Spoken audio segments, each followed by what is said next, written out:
I want to thank Mr. Collins and Mr. Naylor for putting this together, but as I sit here today, I can't help but think what an incredible metaphor this room is for the entire process that getting health care and benefits for 9/11 first responders has come to.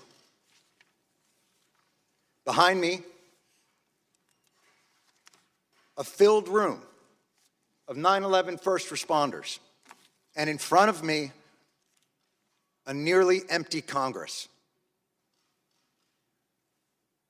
Sick and dying, they brought themselves down here to speak to no one. It's shameful.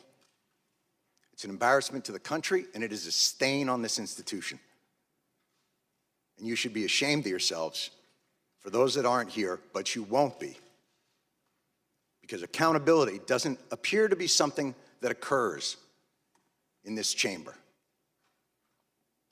We don't want to be here. Lou doesn't want to be here. None of these people want to be here. But they are, and they're not here for themselves. They're here to continue fighting for what's right. Lou's going to go back for his 69th chemo. The great Ray Pfeiffer would come down here, his body riddled with cancer and pain, where he couldn't walk. And the disrespect shown to him and to the other lobbyists on this bill is utterly unacceptable.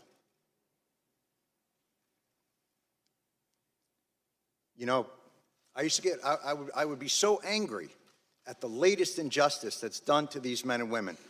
And, you know, another business card thrown our way as a way of shooing us away, like children trick-or-treating, rather than the heroes that they are and will always be. Ray would say, "Calm down, Johnny, calm down. I got all the cards I need." And he would tap his pocket.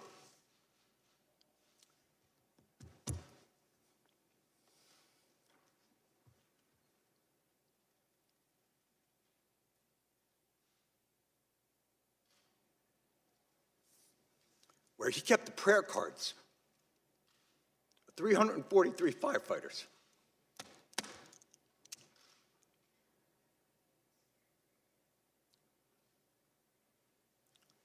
The official FDNY response time to 9/11 was 5 seconds. 5 seconds. That's how long it took for FDNY, for NYPD, for Port Authority, for EMS, to respond to an urgent need from the public. 5 seconds. Hundreds died in an instant. Thousands more poured in to continue to fight for their brothers and sisters.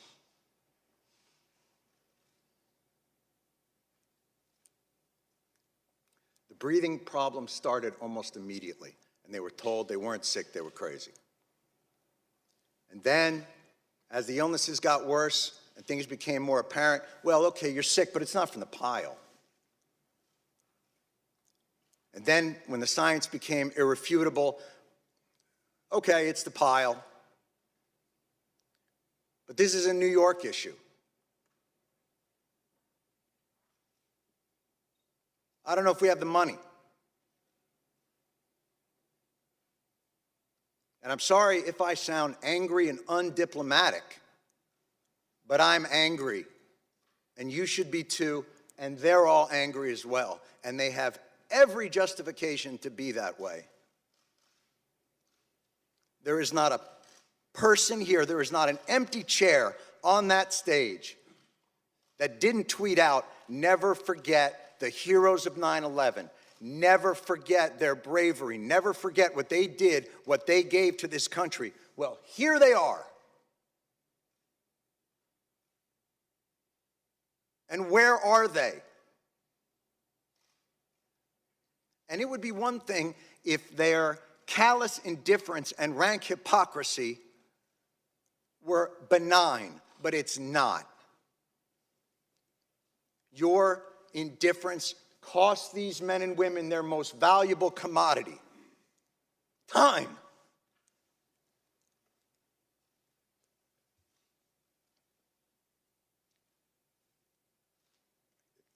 It's the one thing they're running out of.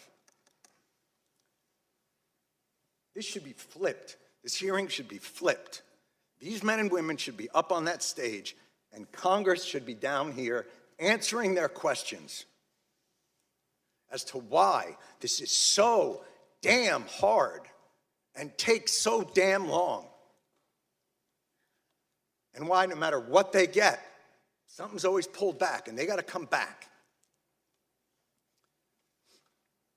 Mr. Johnson, you made a point earlier, and it was one that we have heard over and over again in these halls, and I couldn't help but to answer to it, which was, you said, look, you know, you guys are obviously heroes, and 9/11 was a big deal, but, you know, we have a lot of stuff here to do, and, you know, we got to make sure there's money for a variety of disasters, hurricanes and tornadoes, but this wasn't a hurricane, and this wasn't a tornado, and by the way, that's your job anyway.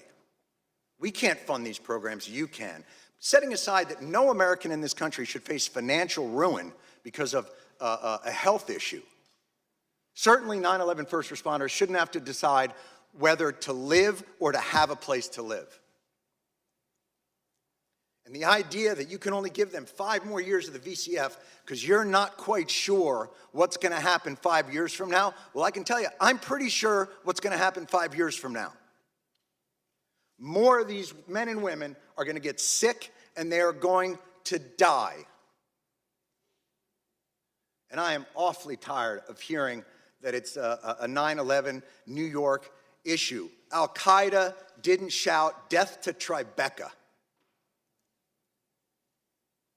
They attacked America, and these men and women, and their response to it, is what brought our country back. It's what gave a reeling nation a solid foundation to stand back upon, to remind us of why this country is great, of why this country is worth fighting for, and you are ignoring them.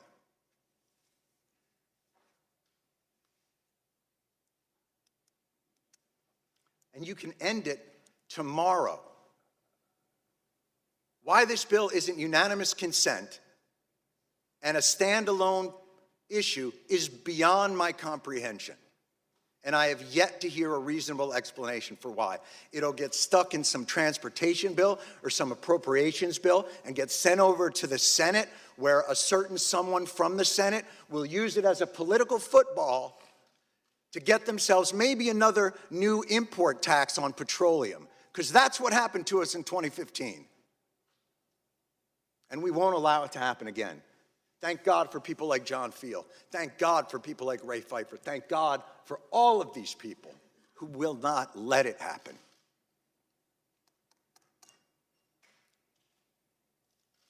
They responded in 5 seconds. They did their jobs with courage, grace,